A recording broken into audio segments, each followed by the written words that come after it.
Additional confirmation coming out in the past 24 hours from the former FBI director, confirming what we've heard from the FBI. Multiple foreign terrorist organizations have called for attacks against Americans and the West. And from Congress. Our country is really at an increased threat for a terrorist attack.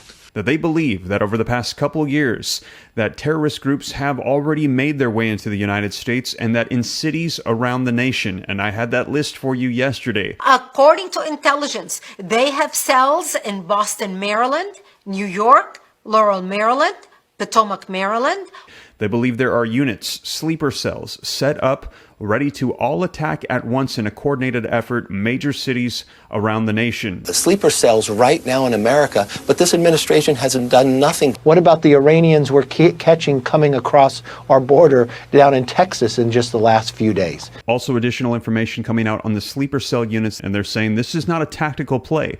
This is strategic. They've been here for years. They're letting others in, and now they're to the point where they are ready to lay out a coordinated strategic attack on the United States, and they believe that we are at the doorstep of that attack. We have additional confirmation coming out on all this. I'm going to be sharing with you the video footage here that they're saying that an attack on U.S. soil is very likely. And we heard from the FBI that this might not just be physical attacks, but in addition to that, cyber attacks on infrastructure. They're saying to watch our water, our electrical grids, our airports, as they're saying they're going to try to knock out U.S. systems. Now, how many are here and how big is the list of cities? Well, it's actually shocking how many there are. And this comes as yesterday, Saturday, we saw in Washington, D.C. at the White House, tens of thousands of people from all over the nation gathering to protest the war in Gaza and call for the annihilation of Israel. Israel can go to hell! Additional warnings coming out at religious gatherings. Christians and Jews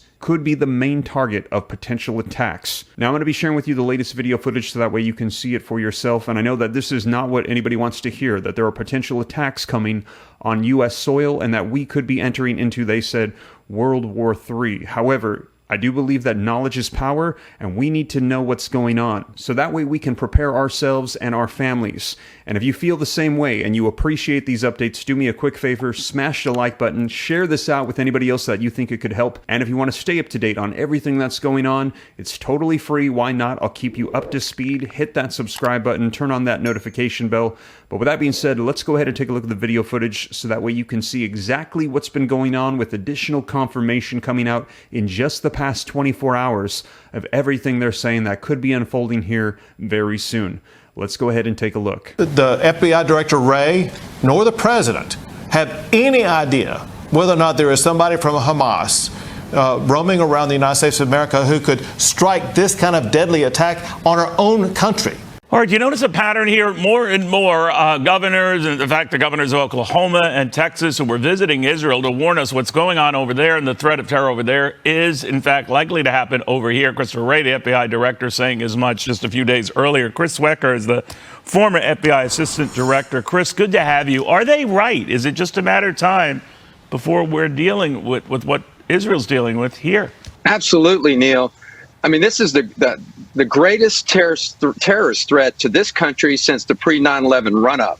And I think it's even more pronounced now because we have these conflicts, these cells in the United States. I mean, when I say cells, I mean Hezbollah and Hamas, but mostly Hezbollah have been around for a long, long time, raising money, committing crimes and raising money for Hezbollah. Those cells could quickly morph into violent cells.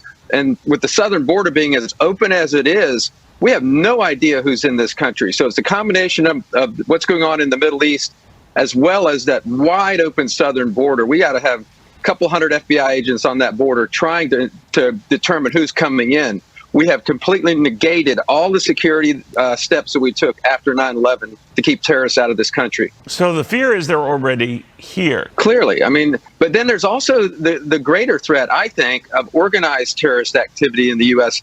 Yes, these cells were already here, but there's even more flowing across our border every day without question. And we don't know where they are or who they are. If you're a terrorist, you're going to sneak across that southern border. You don't need to take a plane or use any other means to get into this country. And they can come in groups and cells. There are no boundaries for these people, and they are dedicated to destroying the Western civilization as we know it. So you know they're in it for the long haul, Yeah. and you can't. I guess the point being, Neil, you can't trust them. No matter what they say, you cannot trust them. To all of you who are wondering why we should care about Hamas and what's happening in the Middle East, you should care because Hamas has a large network of cells spreading all across America. According to intelligence, they have cells in Boston, Maryland, New York, Laurel, Maryland, Potomac, Maryland, Washington, D.C., Henderson, Virginia, Springfield, Virginia, Raleigh, North Carolina, Boca Raton and Fort Lauderdale, Florida, Philadelphia, Cleveland, Ohio, Charlotte, North Carolina, Orlando and Tampa, Florida, Detroit, Michigan, Houston, Columbia, Missouri, Plainfield, Illinois, Kansas City, Chicago, Denver, Oklahoma City, Arlington, Texas, and Dallas, Texas, Tucson, Arizona, Seattle, Washington, San Francisco, Santa Clara, Los Angeles, and San Diego in California. Wake up, America. That's why we need to stand with Israel. Now let's take a look at the sleeper cells and the information we have on them. Unit 910 ESO, or the Hezbollah's External Security Organization. Hezbollah's elite and strictly compartmented unit functions as a far-reaching strategic arm of Hezbollah and Iran. Its purpose is to serve as a deterrent against the West, or the United States, and against Israel in particular. The unit is composed of a specialized unit operating jointly, both from administrative and operative aspects, and is strictly compartmented from other units within the organization. The unit is composed of a small group of operatives, mainly Lebanese Shiites, whose families were not born in Lebanon, some of which even hold authentic foreign identity documents, allowing them to travel across the world under false identities and tourist or business cover-up stories. Their frequent travels abroad are explained away to their family members, neighbors, and friends as regular business trips, whereas they are in fact members of units mounting various terror activities throughout the world. As opposed to other religious Lebanese Shiites, the operatives who travel abroad shave their heads, do not visit mosques, and consort with local women in the areas where they carry out their missions. The operatives of the units undergo a long and complex process of security training until they are formally authorized as operatives, including field security, working undercover, sabotage techniques, as well as camouflage techniques in case they are required to escape from any given country. In order to facilitate its activities worldwide, the unit establishes ties with elements who support Hezbollah and are permanent residents abroad, and uses these elements for logistic and operational purposes. The majority of these local facilitators come from Lebanese families that immigrated from Lebanon years ago, while others are native who have converted to Islam or Shia Islam and are eager to contribute to the struggle while accepting the risks involved with providing support to terrorist organizations.